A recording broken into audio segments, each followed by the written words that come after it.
Hi, my name is Howard Hart, and I am the creator and host of Speaking Opera. Speaking Opera is a podcast, and I'm using it for other projects that I'm working on as well, the name Speaking Opera. But today we'll talk about the podcast.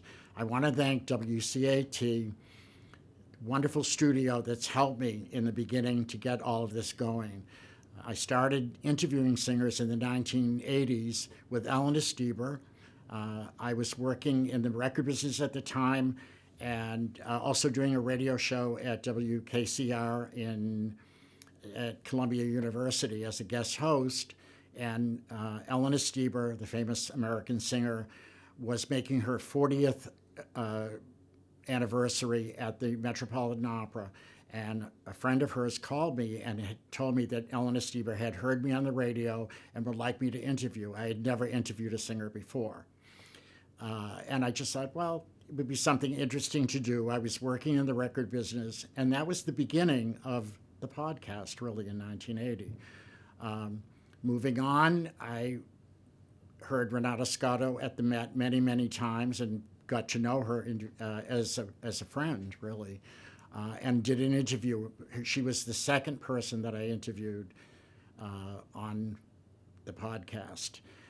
To follow was Lucia Popp. Lucia Popp was a very famous soprano who we lost all too soon in the 1993, who has been the most viewed of all of the podcasts that I've done.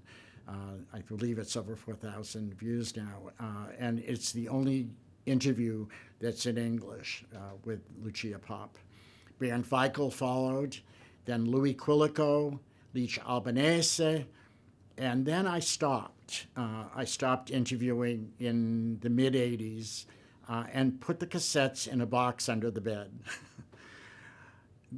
Fast forward 40 years, and I came to WCAT, and I was being interviewed myself for a project I was doing around opera, and someone at CAT asked me if I'd like to do a podcast. So that was about 6 years ago, and I decided to return after many years, and on returning to interviewing singers, my first singer to interview was Gino Quilico, who was just delightful. After Gino, I interviewed Zachary Wilder, who was a wonderful early music singer. And then the singer that I interviewed directly after that, who sang with Zachary in many productions, was Amanda Forsythe, who is one of the gems of the Baroque opera scene. If you'd like to listen to any of the people I've mentioned to so far, the artists, to go to my website at www.speakingopera.com.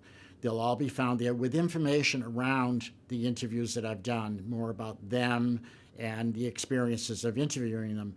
Most of the earlier interviews I did on a Sony Walkman and a small microphone, and I was done either at their hotel room or at their homes, which it was a preferred method at that time, rather than in the studio, and it's worked out very well. The response has been very positive about the sound quality because they've all been remastered. The sound is very, very good. I've also interviewed Benton Hess, composer, conductor, and vocal coach, Erica Miner, who was a former violinist at the Metropolitan Opera and played for most all of the singers I've just mentioned, with the exception of maybe Ellen Estieber. Elizabeth Schwarzkopf was another interview that I did with Tim Page. I recommend it highly. Wonderful. Really very proud of that interview. Also, Opera Live on Disc is an overview of operas from the very beginning with Eddie Smith in the late 40s and 50s, up until the present time of recordings on disc of opera. This has been Howard Hart. Thank you for letting me share this with you. Speaking Opera on YouTube, Speaking Opera on Spotify, and www.speakingopera.com. Thank you for tuning in.